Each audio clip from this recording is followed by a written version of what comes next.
We're live. Okay, so welcome, everybody. This is a joint hearing of the House and Senate Education Committees. And in the Senate Education Committee in particular, we have been taking a fair amount of testimony, or actually a lot of testimony from the Bs, if you will, and superintendents, gaining reaction, comments to the map that was put on the table, especially the hybrid map that was put on the table by the administration as kind of their best attempt at a map to get the discussion started. And so the Senate Education Committee is joining us for what will be sort of a portion of that. So we're starting with, in a second. I think we're going to start with Amy Miner, president of the Vermont Superintendents Association. And as you come up, any comment you want to add, share a comment? No, happy to be here. Thank you for organizing this. And if you want to come up together in whatever form you want to do it, that's fine. We kind of each have parts, so.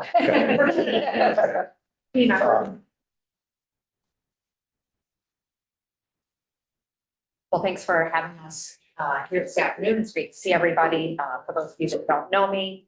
We should probably introduce ourselves quickly around the table, just because we have some people in the room that haven't been here before. So sort of. Representative Emily Long from Newfane. Representative Brady from Williston. Chris Taylor, Milton, Georgia. Senator Keisha Brown from Stale Chittenden. Not a shame, Senator from Wyndham County. Senator Dave Weeks representing Brook. Senator Seth Longhurst from the Bennington District. Rep. Peter Conlon, Addison 2. Senator Terry Williams representing Brook County. Senator Heffernan representing the Addison County District. Representative Rob Hunter from Manchester. Representative Leanne Harple of Orleans 4. Representative Leland Morgan, Grand Isle County and West Milton. You're on. Great, thank you so much again for having us here today. My name is Amy Miner. I'm the current president of the Vermont Superintendents Association, and I'm currently serving as the superintendent of schools for the Colchester School District. We are here on behalf of the Vermont Superintendents Association. Our testimony today will reaffirm the positions that VSA has consistently articulated throughout this and last legislative session in prior testimony to both committees. So thanks again. And I'm Patrick Reed, trustee for the Vermont Superintendents Association and superintendent for the Mount Abraham Unified. And I'm Brooke Olson-Farrell. I'm the superintendent for Slate Valley Unified School District, and I'm the president-elect of the Vermont Superintendents Association. And I think Patrick and I wanted to start by providing a little context. Patrick and I both lead districts that transitioned from supervisory unions to unified school districts under Act 46. We can speak directly to the governance, operational, and instructional benefits of district-based systems, which inform VSA's position on redistricting under Act 73. Each of our districts has had different experiences with consolidation. In 2019, the former Addison Rutland Supervisory Union merged to form Slate Valley Unified Union School District, serving approximately 1,300 students across 4 elementary schools, 1 middle school, and 1 high school. The district's consolidation occurred in 2 phases. First, as a modified unified union school district, and the following year, when the remaining district, Orwell, was merged into Slate Valley through state board action. From the onset, unification created both the opportunity and responsibility to operate more efficiently and sustainably. District operations were centralized wherever possible, reducing redundancy and strengthening governance coherence. Since unification, Slate Valley has reduced more than 45 positions over time, largely through attrition, while maintaining services. Today, Slate Valley is among the lowest spending districts in the state and serves one of the highest poverty student populations in Vermont. In July 2022, the district took further consolidation steps. The Castleton Middle School was closed and sold back to the town of Castleton. Elementary schools were reorganized as pre-K through 6, largely using ESSER funds provided by the federal government, and the existing high school in Fairhaven was reconfigured to serve all students in grades 7 through 12. These decisions were difficult but deliberate, community engaged, and focused on long-term stability. Importantly, these structural changes have supported improved student outcomes. Despite low spending and high needs, Slate Valley has steadily increased academic performance over time and is among the highest performing districts in the region, with student outcomes at or above the state averages. The Slate Valley experience demonstrates that district-based systems function fundamentally differently from supervisory unions. Unifications enables coherent governance, operational efficiency, and instructional alignment in ways that fragmented structures cannot. Lessons that are directly relevant as the legislature considers system design and redistricting under Act 73. From the MAUSD perspective, so in July of 2018, what were 6 school districts in the Addison Northeast Supervisory Union became one, the Mount Abraham Unified School District, serving approximately 1,400 students. Unification significantly increased equity for students across our 5 elementary schools and 1 middle high school. Prior to unification, middle school teachers could often identify which town a student came from based on what they knew and could do. That is no longer the case. Today, our students arrive with far more consistent preparation, regardless of their home community, reflecting greater coherence in curriculum, expectations, and programming. Becoming a unified district has also allowed us to respond more effectively and efficiently to changing student needs. We can now reassign staff across schools as needs shift from year to year or even within a single year, something that was extremely difficult to do under the supervisory union model. This flexibility has made us both more responsive to students and more responsible stewards of public resources. This also improves job security for staff. As an SU, when we needed less staffing in one school, which was its own school district, we would need and more staffing in another school, which was a separate school district. We would need to issue a reduction in force in one school and require the least senior staff member to apply for the job in the other. If they were successful in being selected for the job in the other school, their seniority date would be reset because they were now working for a different employer. This process took time and was unsettling for the person who received the reduction in force notice. Today, making the same shift can happen the next day, and there's no question about the employee's job security or the seniority. Since unifying in July of 2018, we reduced more than 40 positions, almost entirely through attrition, while continuing to perform around the statewide average on student performance measures.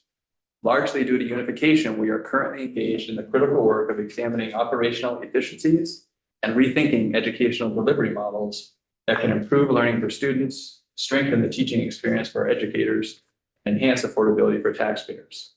This involves looking at using fewer buildings and reorganizing the grades served in the buildings we will use.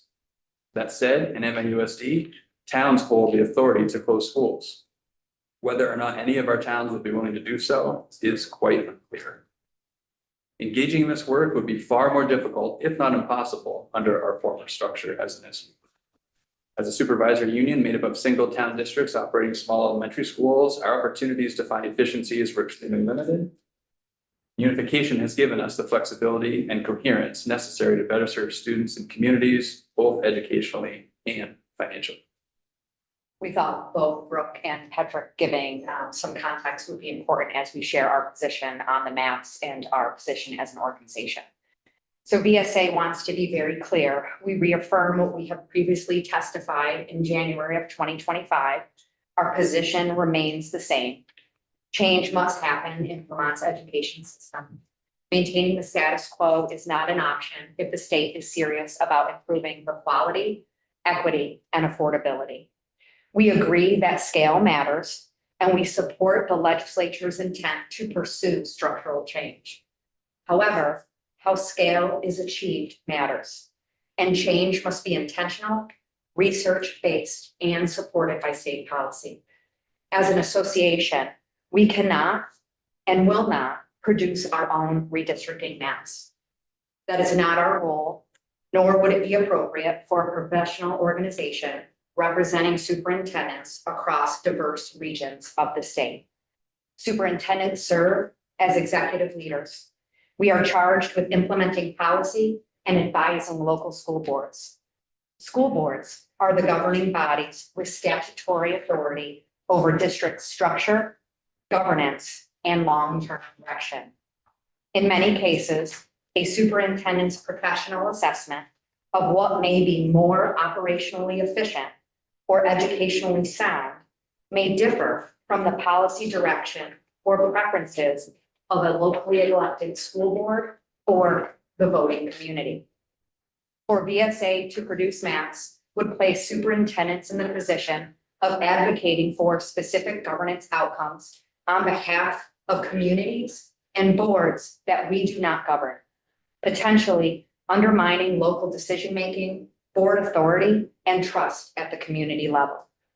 Instead, VSA's appropriate role is to articulate research-based principles and operational criteria that support student opportunity, fiscal responsibility, and system coherence.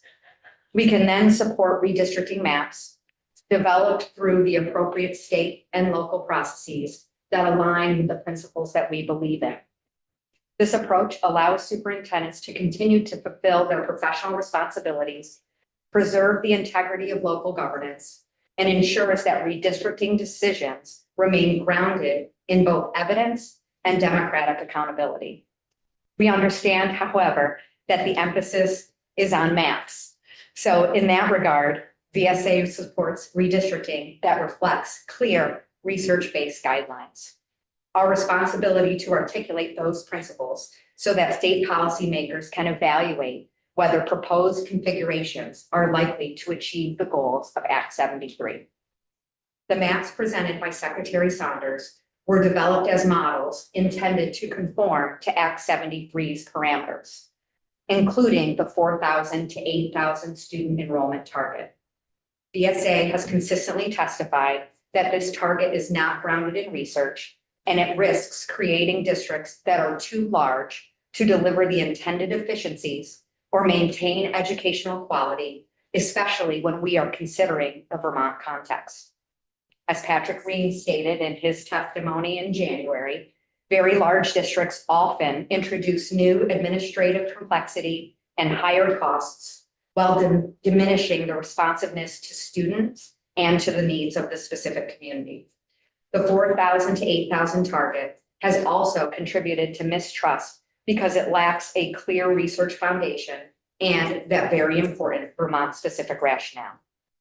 VSA would like to reiterate the following research-based principles that we have shared. Efficiency gains occur when small districts consolidate into moderate-sized school districts. Very large districts often lose efficiency due to administrative and bureaucratic complexity. Lastly, true benefits come from unified governance, program alignment, and staffing flexibility, not from maps alone. In the written testimony that you have, you see we've put some citations and some other documents for you there. District scale must always be evaluated against student-centered outcomes, including access to programming, instructional coherence, and equitable distribution of resources.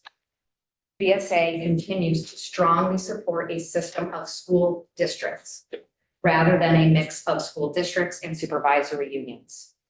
Based on superintendent experience across the state, district governance will improve operational efficiency, expand student opportunity and access, supports more effective facilities planning, reduces governance fragmentation, and allows districts to respond more effectively to demographic and enrollment trends.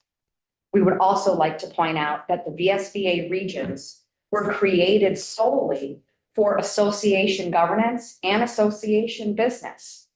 The VSBA's regions were never intended to serve as a template for school district configuration, essentially district maps.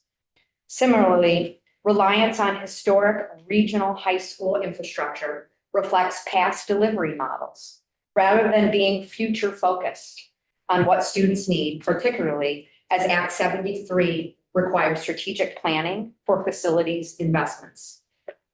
VSA can support redistricting that adheres to the following guidelines.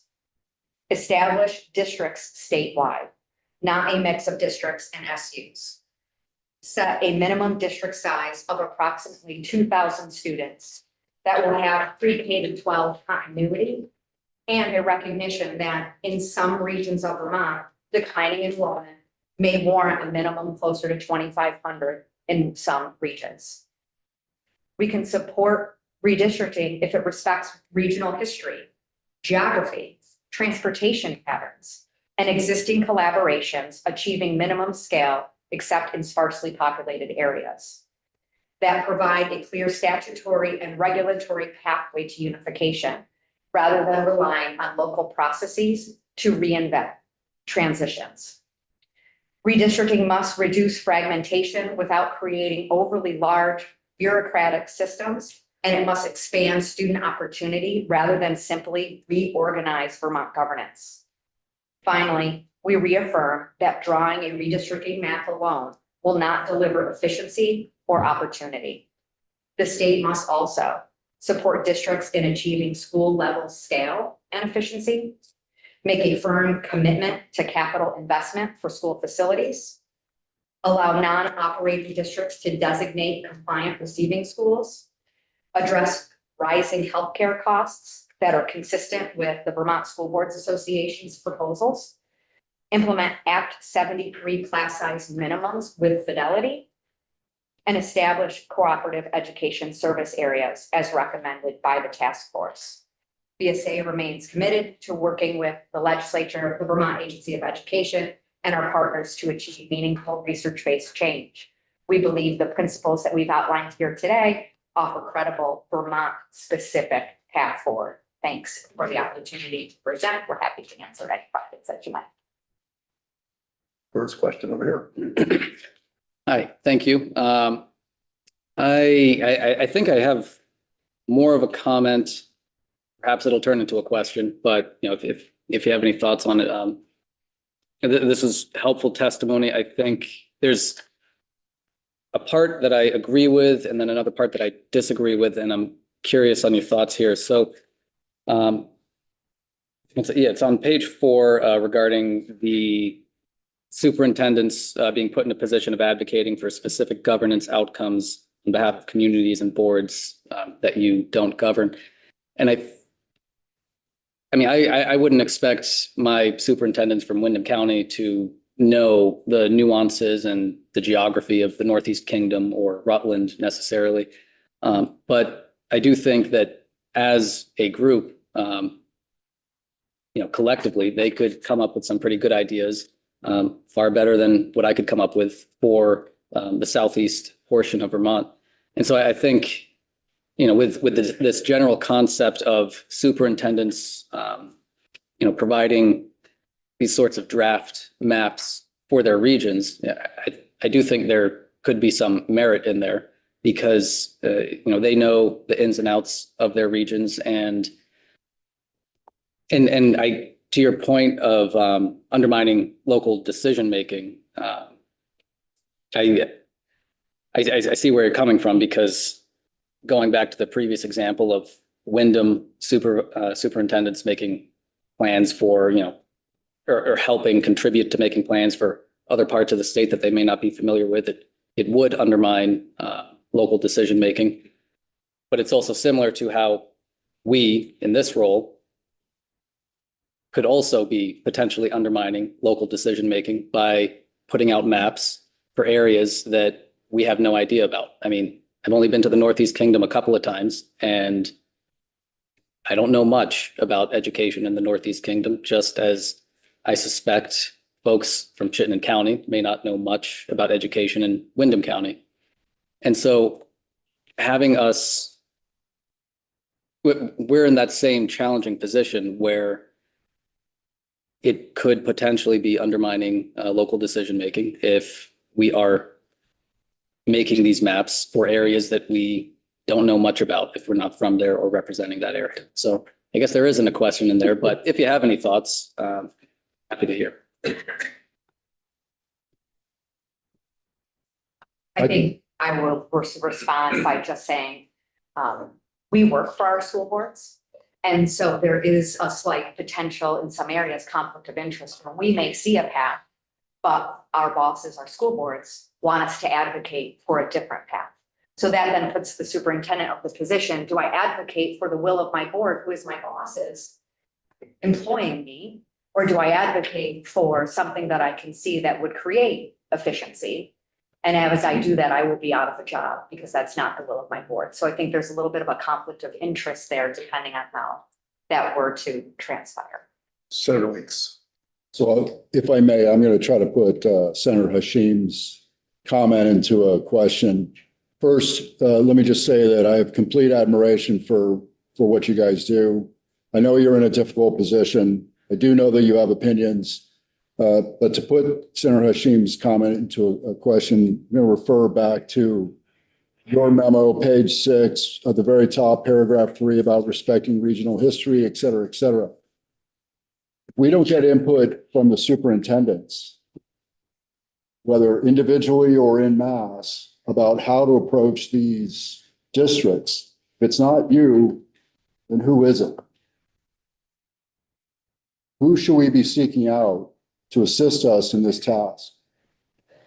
And I think part of what we wanted to share today is kind of what the research says and the framework that we can support without us getting specific as to school A, school B.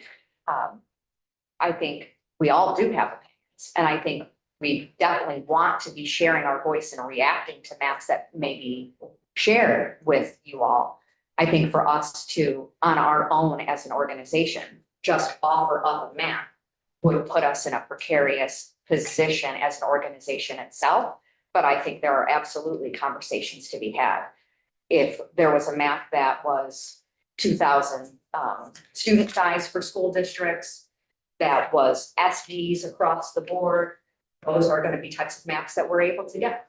And so we're trying to give you the parameters that VSA as an organization as a whole would support. So we're giving you that conceptual framework today. Thanks. So I totally agree with the sentiments of both the senators, and you did a great job of heading me off of the past because I was totally going to ask. And obviously now I'm not going to do that, but I do agree with both of their points, that, who do we go to? And are we going to create maps and do this back and forth? Nope, that was not good. Create another map. Nope, that was not good. I mean, we're going to get into a perpetual back and forth. But that being said, could you expound some on page 6 with number 4, provide a clear statutory and regulatory pathway to unification rather than relying on local process to reinvent transitions? And then another point, maybe the other point was, if we are going to move to larger districts, even if they're 2,000 to 2,500, what is the need to still have the cooperative education services areas at that point? I think I'll start with that as an example. I think in Sherry Sousa's region in Vermont, there has been some great benefits from what they have done cooperatively. And there may be some efficiencies in some areas for us to work together in a region to share some costs. And I think we would brainstorm on what those areas are, but that was part of the redistricting task force proposal that we were not in opposition to. And so that's why we wanted to include that in our. Sure, but as a bigger district, you would be doing that anyways. Yes, if your district was larger, that would happen naturally in some areas for sure. I think for your other question connected to number 4 is, if we are going to achieve scale through both school size, using the minimum class size as outlined in Act 73, and then thinking about that district size of 2,000, if it's not in statute to do that, then we're in that spot again where you leave it up to local communities to potentially do that consolidation. And I think that goes back to the earlier point around why not have superintendents just put a map out? I think we've seen that it's very challenging for local communities in their local votes or for local school boards to make a really hard decision to close a school or to consolidate a district. We've seen conversations happen and conversations not move forward. And so that's what number 4 is talking about, that if we're going to make that step, there's going to be some statute that requires that. My testimony last week, I think, spoke to both the challenges. So in my district, we have both attempted to merge with another district and have attempted to reduce the number of schools. We've done both of those really challenging things. And the only result has been more of those things we were trying to reduce. So I think that just helps to articulate the challenge of trying to address this locally, and why that statewide support or direction is really important to make that a reality. Yes. Thank you for, I always like to say, clear and unambiguous guidance here, and appreciate that. And I certainly understand the position that we've tried to put you in on many cases that maybe isn't the role. On one of these, Amy, when you were speaking, you said, we agree that scale matters. We support the legislature's intent to pursue structural change. However, how scale is achieved matters. The change must be intentional, research-based, and supported by state policy. On the surface, I totally agree with it. Where I think we find ourselves hung up is show us the data. Patrick, years ago, you and your fellow superintendents in Addison County approached the AOE to say, we think we're a good model to join together. To me, it definitely feels right. But I'm not sure I can satisfy research-based when just sort of on a common sense level and a feels right level, I could support it. But if somebody said, well, show me the research, it's going to make a difference. I don't think I could do that. And I think as we talk about these maps, I'm not sure we can satisfy that, not only to you, but to the public. And I don't know how we get beyond that. Or of like, how do we get beyond that?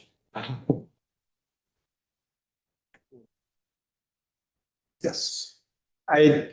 Sitting in these committees, I think, whether it's the superintendents, the principals, that I hope the committee sees that we really have to decide on a map that we're going to go with, because with every board or associations come forward, they all have a slightly different view, but they've all pointed that it's going to fall right where it's supposed to on us legislators.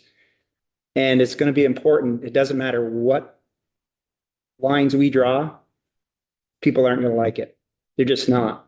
But if we pick a map and say, this is what we're going to go with, then we can use their help to say, hey, now that you picked this, here's the benefits. Here's all the downfalls, because everybody loves to show us the downfalls. That's all we ever hear about is the downfalls.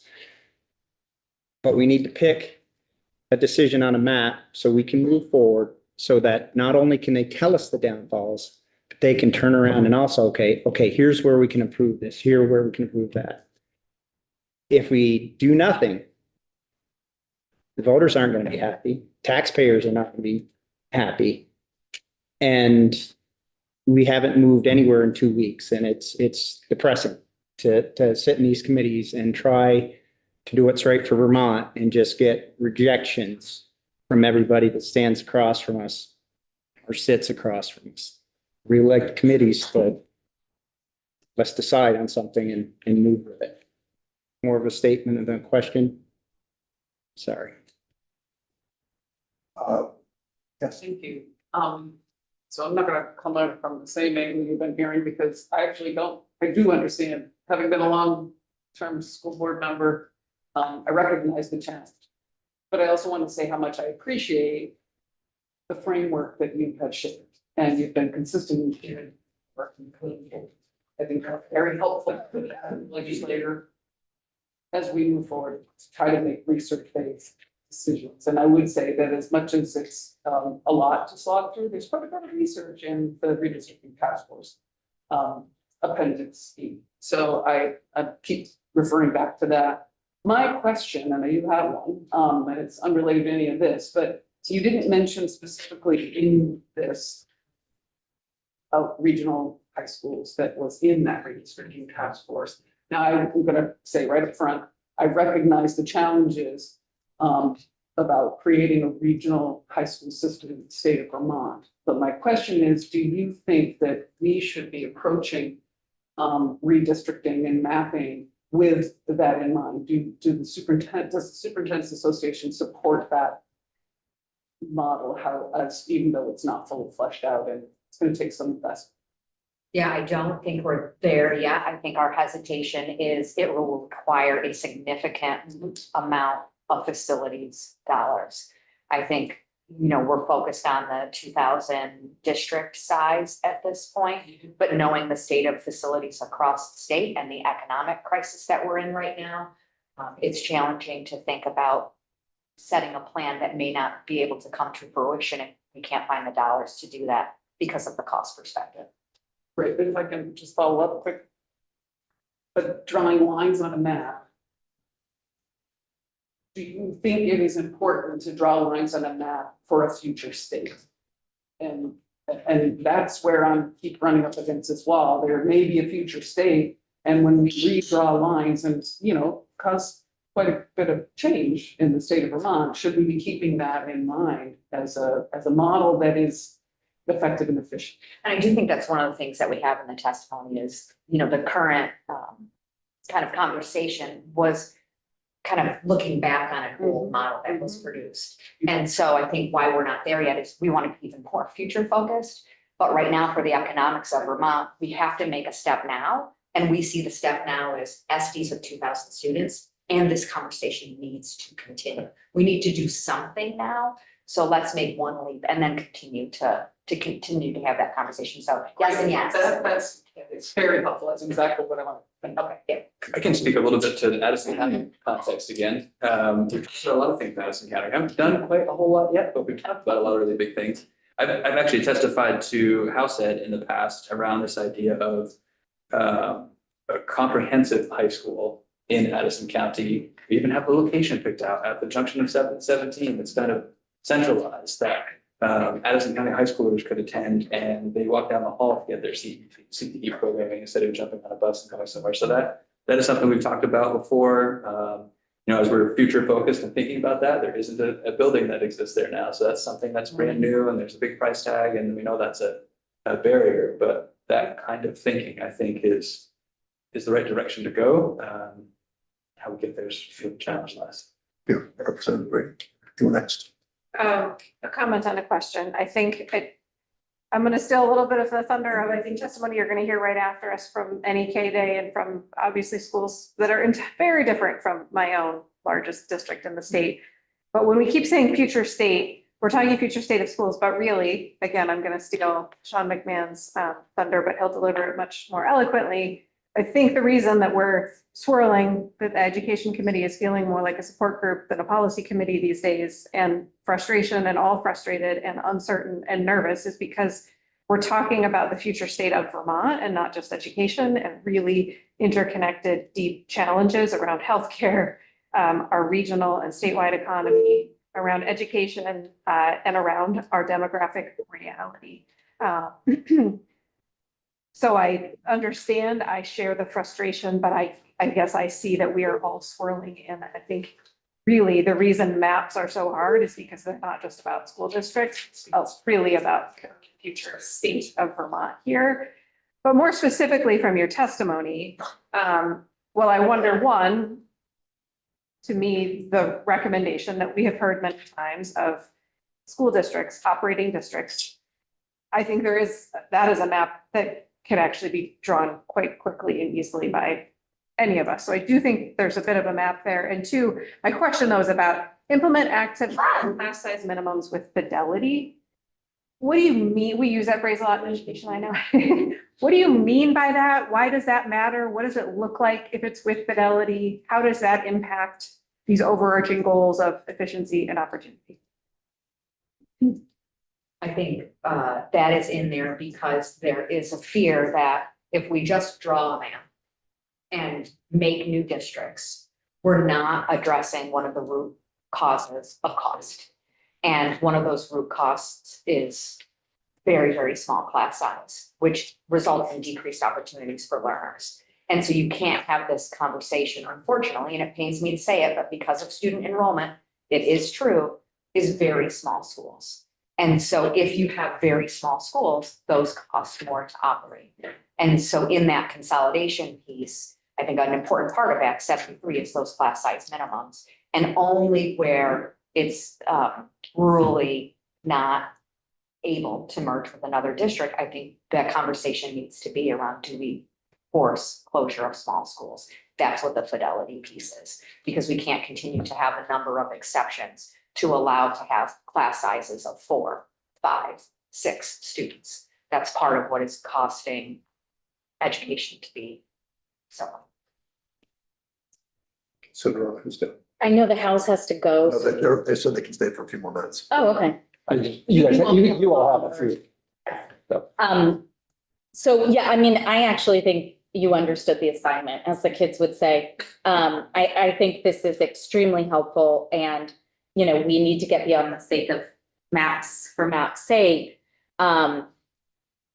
When I try to go back to what did Vermonters ask us to do, you know, I think two things emerge. One is that they're going to have a hard time continuing to bond and pay for regional high schools on their own, or without us saying, you have to partner and figure this out together. And maybe we'll add more money and we're going to pay for 25 regional high schools. And here's the criteria. So if you all could maybe help us work toward that, you know, that might get us somewhere. And then I think the other thing, having been here for Act 46, is there are great examples of what worked. And then we always knew there'd be poorer communities that didn't, we used to say nobody wants to be on their dance card, right? And so we do have a handful of examples where nobody wanted to, you know, partner with those schools, and it left those kids in a pretty difficult position.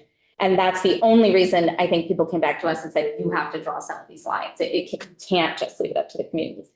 Just love your reaction on those two things. So if we move forward with something, when I agree 2,000 and 4,000 at the most, which our district is 4,000, and it's not like they have a lower per pupil amount just because they're bigger. I wish we would stop acting like that's true when we know in most of, you know, VHI, all of the times we've consolidated, we haven't saved money. Anyway, I've done my soapbox, but what can we do to move forward with districts of more like 2,000 that really answer what voters are asking us to answer?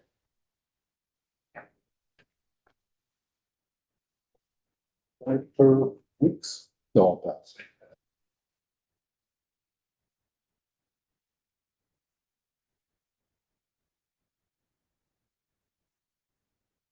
So what do you say to we had one of the, had some superintendents in, and a couple of them in particular talked about the value of it happening organically in Montrose and how it draws those communities together in a way that would never happen if they were forced into the marriage.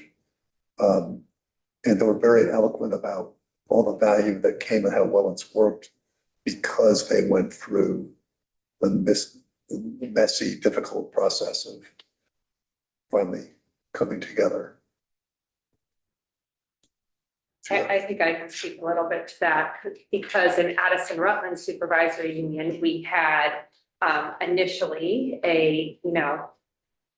towns that wanted to merge, and then we had Orwell who did not want to merge and was forced in under the by the state board.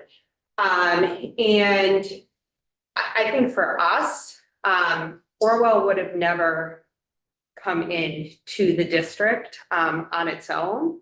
But I think now, many years later, it has been a real benefit to that district, and they've been able to do building improvements that they were not able to do before. We've had shared services. We've really been able to come together as a district. And I think in some cases, I mean, forced merger is going to be necessary. I don't think that people don't like change.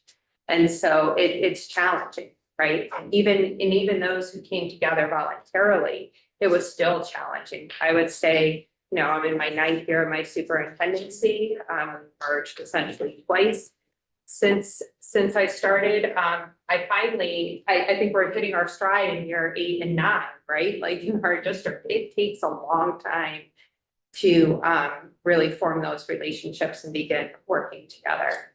Let me ask another question if we have a couple more minutes. One of the challenges we face, I think, the economic challenges is the immediate challenge, where for the last several years, we've been able to buy down the rate, which we all know has then made it worse the next year. And I don't know if everybody remember what it or not, but my sense is if we do it this year, that'll be the last year we do it. And so we have the immediate problem of like what we're looking at for next year and the years after that without being able to buy down rates. So there's some sense, Senator Baruth has a bill into for caps. This isn't what the topic was for the day, but since you're here. So I guess, do you have any advice for us about my sense is that the quandary we face is either we do something to bring down the rate of increase in budgets and I understand all the reasons why, because we do that, we go around the state and we know all the reasons why that's really hard and challenging and versus voters taking immediate action to budgets.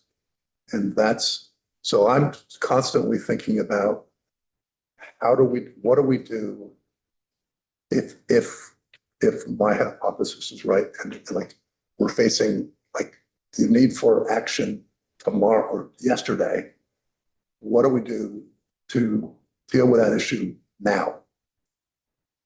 The immediate portion of what we're facing. Do you have any thoughts about that? Things like I guess my initial reaction is it's hard for me to imagine a scenario where first I want to recognize the reality of cost containment. Like that is something that, to a point someone made earlier, Vermont has a lot of work to do to make it more affordable to be here. I think about that when my own kids are, 22 and 19 and what advice do I have for them about their future and where to be? It's very real for me. And it's hard for me to imagine a scenario where a one size fits all cost containment measure on education, which is only one piece of everything that needs to be looked at from a Vermont scale, doesn't hurt kids somewhere in some significant way. BSA hasn't taken a formal position yet, and so I think you're just getting our individual answers. Yep. I think I would encourage conversation about what are the big drivers in a school district.